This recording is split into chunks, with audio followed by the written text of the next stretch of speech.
கை எடுத்துக்கோங்க.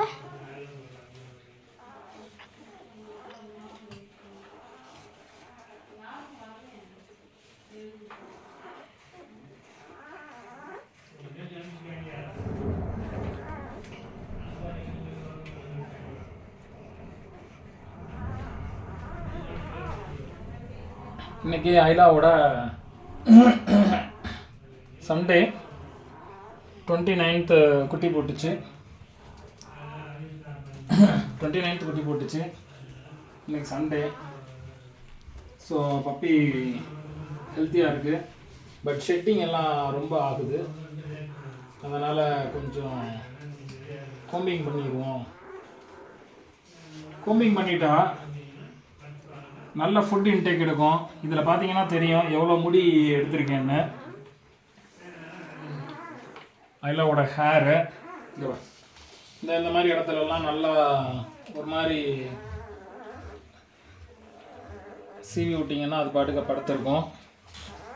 ரெண்டாவது இன்றைக்கி ஃபுட்டு வாங்க போகிறப்போ மழை. ஏன் இதை சொல்கிறேன்னா, ஃபுட்டு வாங்க போகிறப்போ சரியான மழை.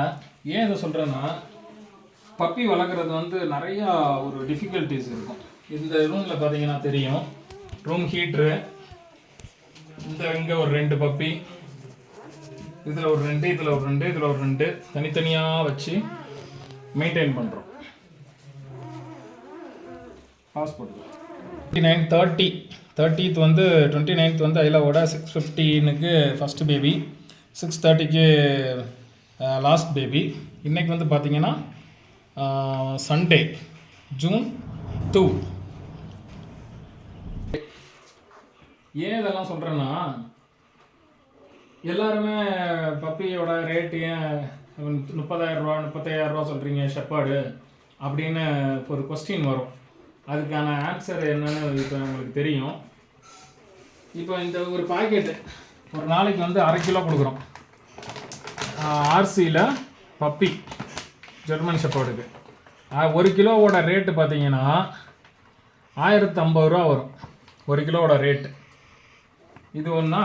இது வந்து 1/2 கிலோ ஒரு நாளைக்குன்னா ஒரு நாளைக்கு 500 ரூபா ஆகிடுது. இது வந்து மிக்ஸ் பண்ணி கொடுக்குறோம் அடல்ட்டு. இதோட ரேட்டு பார்த்தீங்கன்னா 150 ருபீஸ் வரும். இது ஒரு 2-3 டைம்ஸ் நம்ம யூஸ் பண்ணிக்கிறோம். பப்பியை துடைக்கிறப்போ ஒவ்வொரு தடவையும் இந்த மாதிரி வெட் டிஷ்யூ பேப்பர் யூஸ் பண்ணுறோம், ஏன்னா இன்ஃபெக்ஷன் ஆகிடும். அதுக்கப்புறம் போனிசன் ஒவ்வொரு ட்ராப்பு. இது வந்து எல்லா பப்பிக்குமே லைட்டாக கொஞ்சமாக கொடுப்போம், ஏன்னா ஏதாவது டைஜஷன் பிரச்சனை வரக்கூடாதுன்னு.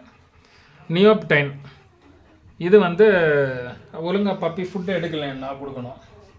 இது வந்து பார்த்திங்கன்னா ஆக்டிவ் பெட்டு, ஆக்டிவாக இருக்கிறதுக்கு டாக்டர் எழுதி கொடுத்துருக்கிறது தான்.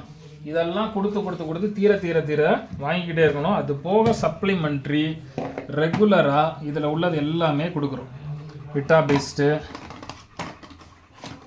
ஸ்கின் கோட்டு, அது போக ஷாம்பு, மல்டி விட்டமின்னு, டைஜின்னு, அதுபோக மல்டி விட்டமின் சிரப்பில் ஜெனின் கோன்னு இப்போ டாக்டர் ஒன்று சொன்னார்னு வாங்கிட்டு வந்தேன். அப்பப்போ வாஷ் பண்ணுறப்போ இந்த மாதிரி லோஷன் யூஸ் பண்ணிக்குவோம் இன்ஃபெக்ஷன் ஆகாமல் இருக்கிறதுக்காக. டெய்லி இந்த அளவுக்கு கோம்பிங்க்கு நான் டைம் ஸ்பெண்ட் பண்ணிக்கிட்டே இருக்கணும். இப்போ லைட்டாக இவ்வளோ தூரம் சீவியுமே பார்த்தீங்கன்னா ஒரே ஒரு இருக்கு தான், இவ்வளோ முடி வந்துடும் ஷெட்டிங் அப்போ. இது வந்து இவ்வளோ இதை போட்டு வச்சுருக்கேன். பாஸ்